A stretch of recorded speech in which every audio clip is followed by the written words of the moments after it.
BSc part second mathematics की इस lecture series में, इस वीडियो सीरीज में आप सभी का स्वागत है। आज से हम रियल एनालिसिस का आगाज़ करते हैं। शुरुआती कुछ वीडियोस में हम बेसिक टर्मिनोलॉजी पर चर्चा करेंगे, क्योंकि किसी भी सब्जेक्ट का फाउंडेशन बेसिक शब्दावली पर टिका हुआ होता है, और यदि बेसिक शब्दावली हमारे जहन में अच्छे से फीड होगी तो सब्जेक्ट को आगे डेवलप कर पाना हमारे लिए उतना ही आसान रहेगा, सहज रहेगा। शुरुआत हम नंबर सिस्टम से करते हैं, जिनसे आप अच्छे से वाकिफ़ हैं।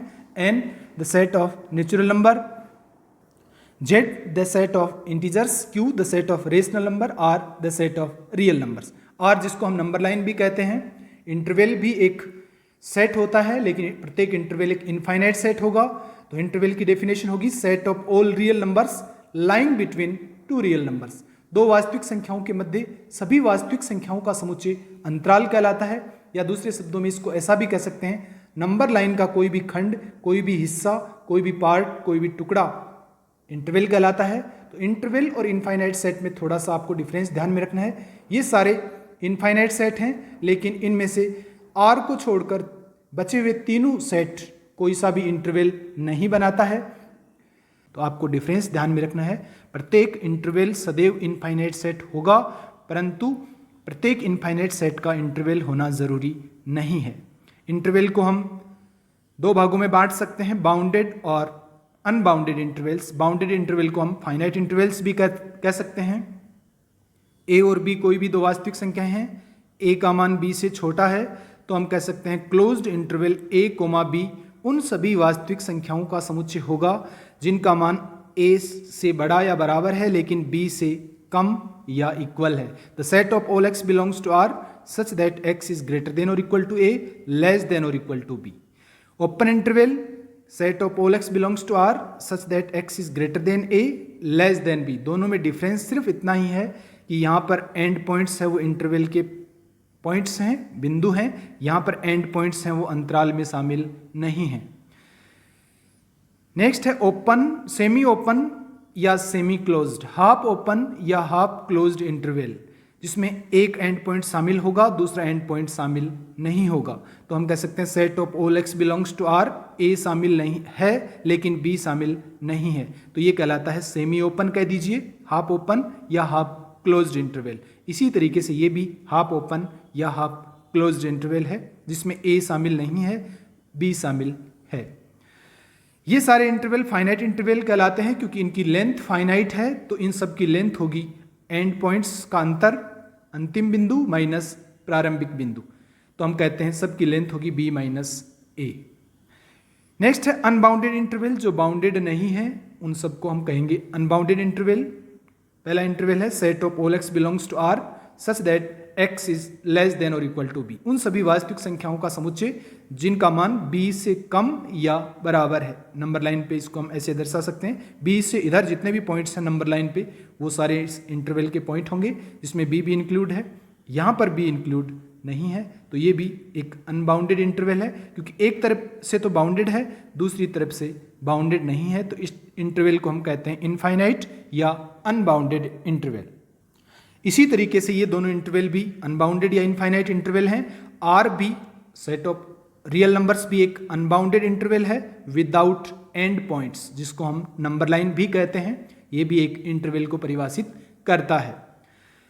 अब आता है बाउंडेड और अनबाउंडेड सेट। हमने बाउंडेड और अनबाउंडेड इंटरवल पढ़ा, अब आता है परिबद्ध और अपरिबद्ध समुच्चय। एस यदि समुच्चय आर का कोई नॉन एम्प्टी सबसेट है तो एस ऊपर की ओर परिबद्ध कहलाता है। यदि एक वास्तविक संख्या k इस प्रकार विद्यमान हो कि समुच्चय S का प्रत्येक एलिमेंट उस वास्तविक संख्या से छोटा हो, तो हम कहते हैं समुच्चय S ऊपर की ओर परिबद्ध है। k उस स्थिति में कहलाता है upper bound of set S। इसी तरीके से कोई समुच्चय नीचे की ओर या बाउंडेड बिलो कहलाता है यदि एक वास्तविक संख्या जिसको हम स्मॉल k कह रहे हैं ऐसी विद्यमान हो कि समुच्चय S का प्रत्येक एलिमेंट उस वास्तविक संख्या से बड़ा या बराबर हो। के इस स्थिति में कहलाता है lower bound of set S। पहली स्थिति में सेट S बाउंडेड अबव कहलाता है, सेकंड स्थिति में सेट S बाउंडेड बिलो कहलाता है। और कोई भी सेट S बाउंडेड होगा यदि वो ऊपर और नीचे दोनों तरफ से बाउंडेड हो। तो set S is bounded if there exist small k comma capital K belongs to R, ऐसी दो वास्तविक संख्याएं के और के विद्यमान हो कि समुच्चय एस का प्रत्येक एलिमेंट इन दोनों के बीच में हो, इससे बड़ा होना चाहिए या बराबर, और कैपिटल के से लेस देन और इक्वल टू होना चाहिए for all x belongs to S. तो उस स्थिति में हम कहते हैं समुच्चय एस परिबद्ध कहलाता है, स्मॉल के कहलाता है लोअर बाउंड और कैपिटल के कहलाता है अपर बाउंड। जैसा कि हम यहाँ पर ये देख सकते हैं, मान लीजिए समुच्चय ए यहाँ से यहाँ तक के एलिमेंट्स का सेट है, के है वो समुच्चय एस का एलिमेंट हो भी सकता है, नहीं भी हो सकता है, लेकिन शर्त यह है कि समुच्चय एस का प्रत्येक एलिमेंट कैपिटल के से छोटा या बराबर है, स्मॉल के से बड़ा या बराबर है, तो हम कह सकते हैं एस बाउंडेड सेट है। के से बड़ी जितनी भी संख्याएं हैं वो समुच्चय एस के लिए अपर बाउंड या ऊपरी परिबंध का काम करेंगी, और स्मॉल के से छोटी जितनी भी वास्तविक संख्याएं हैं वो समुच्चय एस के लिए लोअर बाउंड का काम करेंगी, निम्न परिबंध का काम करेंगी। अपर और लोअर बाउंड का समुच्चय एस का एलिमेंट होना जरूरी नहीं है, तो ये कैपिटल के और स्मॉल के समुच्चय एस के एलिमेंट हो भी सकते हैं और नहीं भी हो सकते हैं, ये हम आगे एग्जांपल्स में देखेंगे। जो सेट बाउंडेड नहीं होगा वो अनबाउंडेड सेट कहलाता है, अपरिबद्ध समुच्चय कहलाता है। तो कोई भी सेट अनबाउंडेड या अपरिबद्ध होगा यदि या तो वो नीचे से अपरिबद्ध है या ऊपर से अपरिबद्ध है या दोनों ही तरफ से अनबाउंडेड या अपरिबद्ध है। कुछ एग्जाम्पल्स यहाँ पर हम बाउंडेड और अनबाउंडेड सेट के देखते हैं। एन, जेड, क्यू और आर, ये चारों ही सेट अनबाउंडेड सेट हैं क्योंकि ये तीनों सेट न तो नीचे से परिबद्ध हैं न ही ऊपर से परिबद्ध हैं, तो दोनों ही तरफ से ये अपरिबद्ध हैं। एन है वो नीचे से बाउंडेड है, 1 इसका लोअर बाउंड है, लेकिन ऊपर से अनबाउंडेड है, तो एन भी एक अनबाउंडेड सेट होगा। इसी तरीके से ये दोनों इंटरवल भी अनबाउंडेड सेट हैं क्योंकि इंटरवल भी एक सेट होता है, इनफाइनाइट सेट होता है, तो ये भी अनबाउंडेड सेट हैं। ये नीचे से बाउंडेड है लेकिन ऊपर से अनबाउंडेड है, ये ऊपर से बाउंडेड है लेकिन नीचे से अनबाउंडेड है। इसी तरीके से ये दोनों इंटरवल बाउंडेड सेट होंगे क्योंकि यहाँ पर ए है वो लोअर बाउंड है, बी है वो अपर बाउंड है। इसी तरीके से इसमें भी ए और बी लोअर और अपर बाउंड होंगे क्रमशः। अब ये अलग बात है कि इसमें लोअर और अपर बाउंड दोनों शामिल नहीं है, सेट के एलिमेंट नहीं है, इसमें दोनों है वो सेट के एलिमेंट हैं। इसी तरीके से हम कह सकते हैं प्रत्येक फाइनाइट सेट है वो सदैव बाउंडेड सेट होता है, जैसा कि हम यहाँ पर देख रहे हैं। सेट है वो 1 से लेकर 5 तक की प्राकृत संख्याओं का समुच्चय है, 1 है वो लोअर बाउंड है, 5 है वो अपर बाउंड है, तो हम कह सकते हैं सेट एस इज बाउंडेड। और 5 से बड़ी जो भी संख्या होगी, जो भी रियल नंबर होगा वो इस समुच्चय एस के लिए अपर बाउंड का काम करेगा, और 1 से छोटी जो भी संख्या होगी वो इस समुच्चय एस के लिए लोअर बाउंड का काम करेगी। तो हम कह सकते हैं किसी भी बाउंडेड सेट के लिए अनंत अपर बाउंड हो सकते हैं, अनंत लोअर बाउंड हो सकते हैं।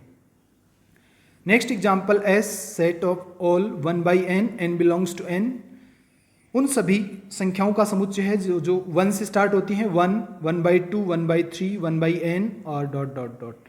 यहाँ हम देख सकते हैं 1 है वो समुच्चय एस का सबसे बड़ा एलिमेंट है, तो समुच्चय एस का अपर बाउंड होगा 1, और 0 सेट एस का एलिमेंट नहीं है, लेकिन यहाँ पर हम आसानी से देख सकते हैं कि समुच्चय एस का प्रत्येक एलिमेंट 0 से बड़ा होगा। 0 है वो समुच्चय एस के लिए लोअर बाउंड का काम करेगा, तो हम कह सकते हैं 0 समुच्चय एस का लोअर बाउंड होगा। 0 समुच्चय एस का एलिमेंट नहीं है, लोअर बाउंड एलिमेंट समुच्चय एस का नहीं है, लेकिन अपर बाउंड है वो समुच्चय एस का एलिमेंट है। नेक्स्ट आता है सुप्रीमम या लिस्ट अपर बाउंड। यदि समुच्चय एस ऊपर की ओर बाउंडेड है, ऊपर की ओर परिबद्ध है, तो हम जानते हैं समुच्चय एस के अनंत अपर बाउंड हो सकते हैं। उन सब अपर बाउंड में से न्यूनतम upper bound, least upper bound समुच्चय एस का सुप्रीमम कहलाता है। तो the smallest of all the upper bounds of set S is called the least upper bound अथवा सुप्रीमम ऑफ सेट एस। गणितीय रूप में हम इसको इस रूप में लिखेंगे, यदि एस आर का नॉन एम्प्टी सबसेट है तो कोई भी वास्तविक संख्या के समुच्चय एस का सुप्रीमम कहलाती है यदि समुच्चय एस का प्रत्येक एलिमेंट के से छोटा हो। और दूसरी शर्त के डैश, यदि समुच्चय एस का कोई दूसरा अपर बाउंड है, कोई भी अपर बाउंड है, तो के है वो उस अपर बाउंड से या तो छोटा होना चाहिए या बराबर होना चाहिए। तो कहने का मतलब जितने भी अपर बाउंड हैं उनमें से सबसे लीस्ट अपर बाउंड होगा वो कहलाता है सुप्रीमम। इसी तरीके से इनफिमम, क्योंकि समुच्चय एस के यदि नीचे की ओर बाउंडेड है समुच्चय एस, तो infinite number of lower bound हो सकते हैं। उन लोअर बाउंड में से सबसे बड़ा lower bound, greatest lower bound कहलाता है infimum of S. The greatest of all the lower bounds of set S is called the greatest lower bound अथवा इन्फीमम ऑफ सेट एस। गणितीय रूप में इन्फीमम ऑफ एस एक वास्तविक संख्या k होगी यदि समुच्चय S का प्रत्येक एलिमेंट उस संख्या k से बड़ा होगा या बराबर होगा। और दूसरी शर्त k डैश यदि समुच्चय S का कोई लोअर बाउंड है तो k है वो उन सभी लोअर बाउंड से या तो बराबर होना चाहिए या बड़ा होना चाहिए, ग्रेटर होना चाहिए। तो हम कहते हैं k है वो ग्रेटेस्ट लोअर बाउंड या इन्फीमम होगा। अपर और लोअर बाउंड की तरह सुप्रीमम और इन्फीमम भी समुच्चय S के एलिमेंट होने ज़रूरी नहीं है। जैसा कि हम इस एग्जाम्पल में देख सकते हैं, ये दोनों ही इंटरवल बाउंडेड सेट हैं। दोनों के लिए A है वो इन्फीमम होगा, दोनों के लिए B है वो सुप्रीमम होगा। यहाँ पर हम देख सकते हैं सुप्रीमम और इन्फीमम सेट के एलिमेंट नहीं है, जबकि इस सेट के लिए सुप्रीमम और इन्फीमम सेट के एलिमेंट हैं। इसी तरीके से फाइनाइट सेट में 1 इन्फीमम होगा, 5 सुप्रीमम होगा और दोनों ही समुच्चय S के एलिमेंट हैं। नेक्स्ट एग्जाम्पल S 1 है वो सुप्रीमम होगा, 0 है वो इन्फीमम होगा और हम कह सकते हैं 1 समुच्चय S का एलिमेंट है अर्थात सुप्रीमम है वो समुच्चय का एलिमेंट है, जबकि इन्फीमम है वो समुच्चय S का एलिमेंट नहीं है। तो हम कह सकते हैं सुप्रीमम और इन्फीमम एलिमेंट हो भी सकते हैं समुच्चय के और नहीं भी हो सकते हैं। आज के लिए इतना ही। नेक्स्ट टाइम किसी नए वीडियो में नई बातों के साथ नए दिन में फिर मुलाकात होगी। तब तक के लिए शुक्रिया।